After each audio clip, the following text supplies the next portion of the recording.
Hello, I'm Jamila Musayeva, an international etiquette consultant, author of etiquette books and pre-recorded online etiquette courses. In today's video, I'm going to teach you how to move more elegantly throughout your daily life. But before I get started with explaining you the key elements that make you look more elegant when you walk and you carry yourself, I want to stress one important thing.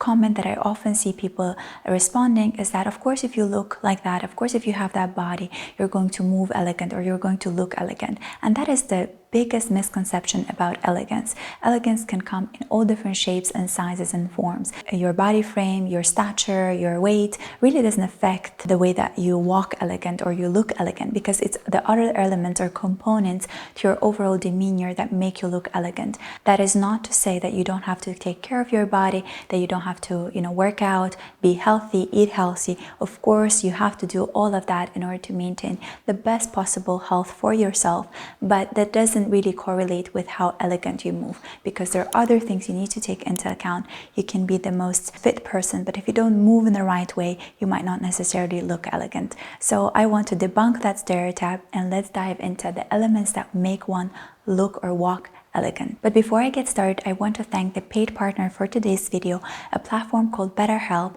which is an amazing platform that has made therapy so easy from the comfort of your own homes. All you have to do is fill out a questionnaire, and then you get matched with a therapist within a few days.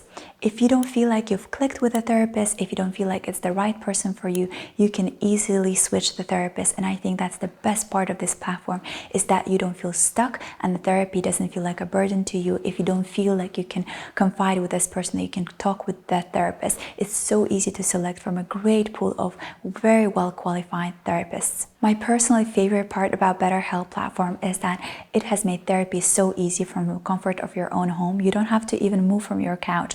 You can just have your Wi-Fi, have your mobile phone or your laptop, and quickly have a chat with your therapist, which has made therapy so accessible and so convenient. And you don't feel like you're dreading to go somewhere to see a therapist.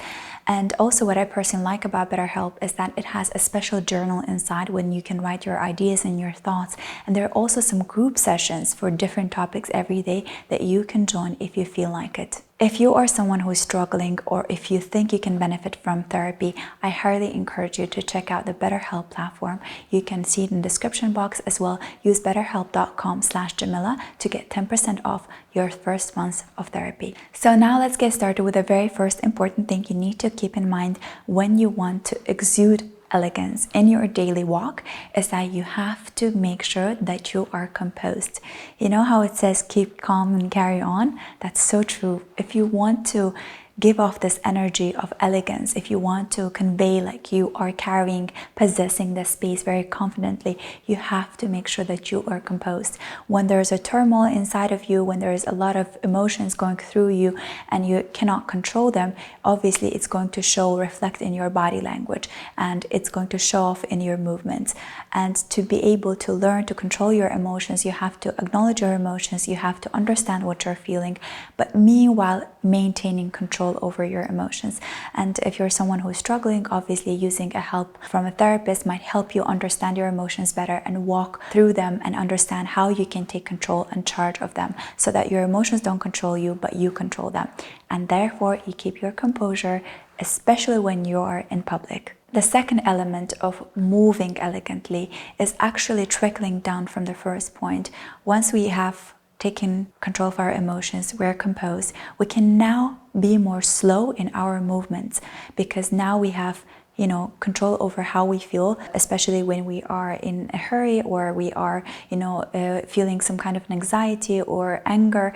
Our movements can become more abrupt, which immediately shows us we have lost our composure, hence we're moving more fast.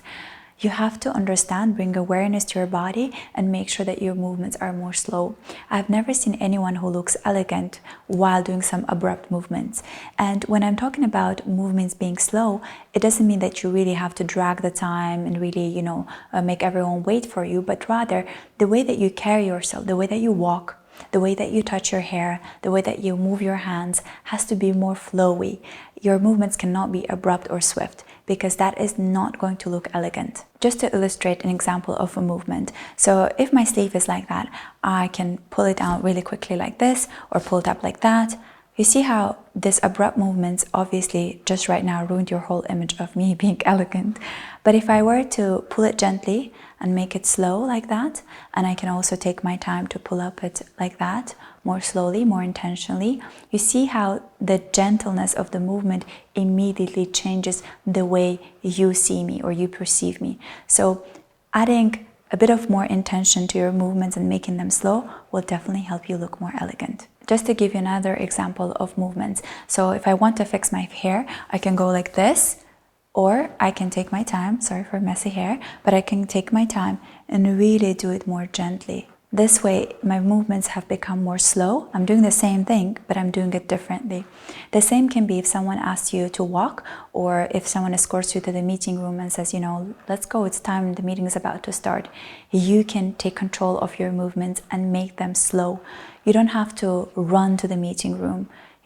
Another few seconds can be saved, and I'm sure everyone can wait for a few seconds until you walk into the meeting room. Because if you walk into the meeting room in a rush, in a hurry, in abrupt movements, your first impression is already ruined. You have to, first of all, obviously manage your time, but with that also manage your movements and make sure that they're more flowy. The third important element of being more elegant in your movements is making sure that the transition from one movement to another is very flowy. It is rather smooth.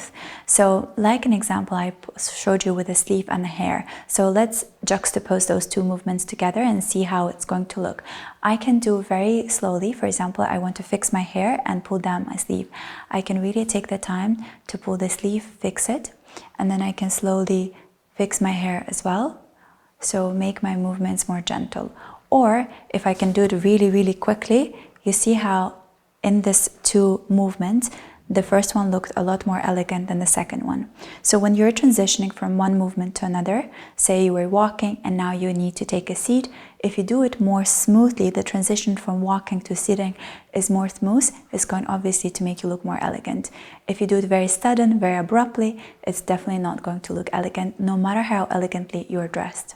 Another important point in adding elegance to your daily movements is something that I mentioned very briefly earlier, and that is taking control of your time, being on time, or having the understanding of time in a way that allows you to pace your movements, to be more intentional and more slow. So if you're someone who is constantly in a rush, who has poor time management skills, who is obviously going to be very fast in their movements, abrupt, because they're walking last minute to the meeting, they are, going down the stairs last minute to make it to the next bus, or anything where you feel like they don't understand time really well and they're constantly in a rush. So if you see someone in a social gathering, rushing into a room of meeting, or if you see someone who is in public, running to make it to the train, you often look at those people and you don't really perceive them elegant, no matter how well dressed they might be. So being in control of your time is very important, because when you're in control of your time and the time is not in control of you, you can actually take control of your movements. So you have about 10 minutes to start your meeting.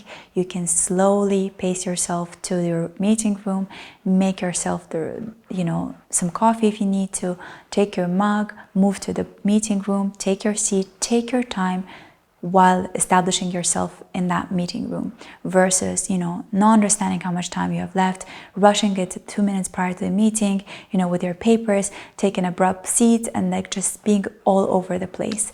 In order to add elegance to your daily life, you have to take control of your time. Just to illustrate this example, if you watch, for example, some members of the royal family or presidents or prime ministers walking into a meeting, say in Davos, or some international summits or some conferences, you'll see how the meeting is about to start, and you see how every single head of state is taking the time to walk into the room. You'll never see any head of state pretty much running into the meeting room, but you'll see other bodyguards or maybe security people running around. So when you're watching their body language or their movements, you immediately can tell who is in possession of the time, who can pretty much stop the time and make the world wait for them. But because we don't all have this luxury that people will be waiting for us, we have to take control of the time so we can allocate enough time for us to move more slowly through life and make our walking and being more elegant. So with that, of course, with a slow movement and with a smooth transition comes the next important point of walking and moving elegantly, and that is being intentional in your movements. There is nothing better than being intentional in life in general, but also in your movements. When every single move that you do has an intention behind it, it is not abrupt, it is not haphazard, it's not just happened to your body and you didn't control it. If you can control your body movements and add intention to them, obviously they're going to add so much more elegance to your overall demeanor. So when I am talking, I am intentionally using my hands to convey a message that I want you to understand better, because according to NLP studies and according to our general understanding of body language, the way that we perceive it, we better understand when people gesture with hands. We are able to put together the verbal message with a non-verbal message, and therefore perceive the message a lot better than if we were just to listen to it. So every time I'm talking with my hands, I'm making sure that whatever I'm saying is actually supported by my hand gestures. So my hand gestures are there to aid me to explain what I need to explain.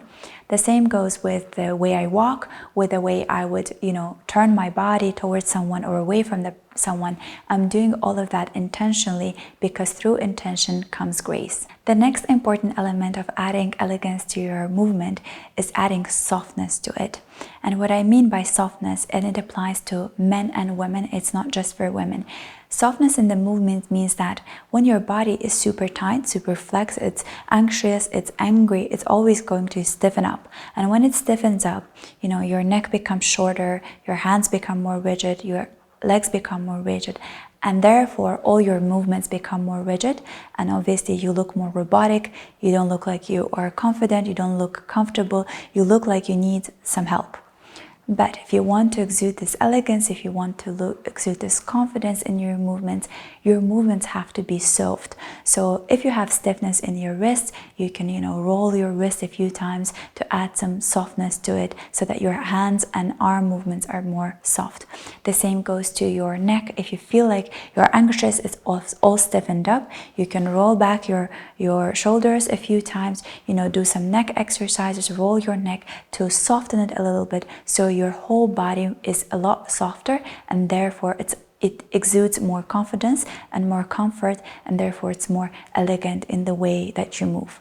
So this is not just applicable to women, but it's also very much applicable to men. So just to use an example of dancers, if you're someone who has taken dance classes or you're a professional dancer, you know what I'm talking about.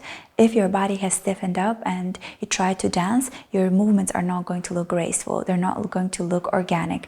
It will feel very forced and very unnatural, and therefore lose its grace. But if you want to make sure that your movements are flowy and that you feel comfortable in your body and that you move really with a lot of smoothness and elegance, you have to make sure that your body is comfortable. So dancers go through a lot of different routines to relax their body and then start moving. So you see how this applies in our daily movements as well. And the final important element of moving elegantly through our daily life, as well as walking elegantly and just being very elegant in our demeanor, is of course having a good posture.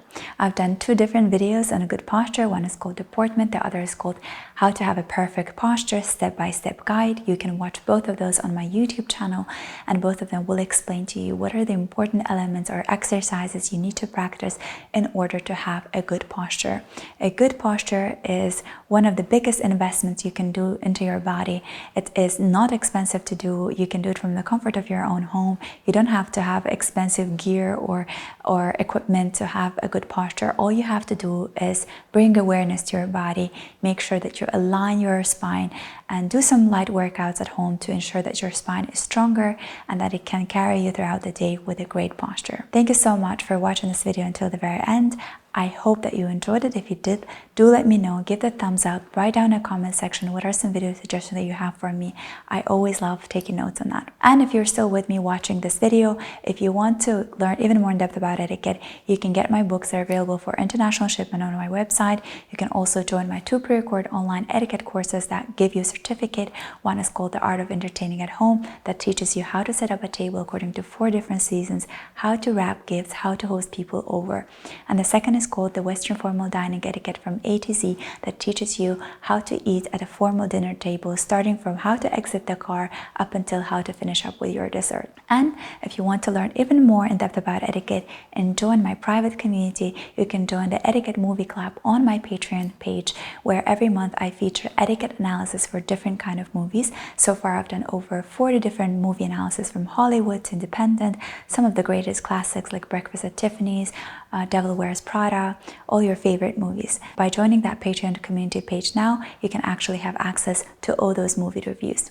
Thank you so much, and I hope to see you in my next video. Bye! And if you're still with me, I want to show you the outfit of today's video, which is this little mini, very girly dress that is cinched at the waist and has really nice flowy skirt. This is from a brand called Mosh. I bought it, I think, about a year and a half ago. I haven't worn it, so this is fresh for this video.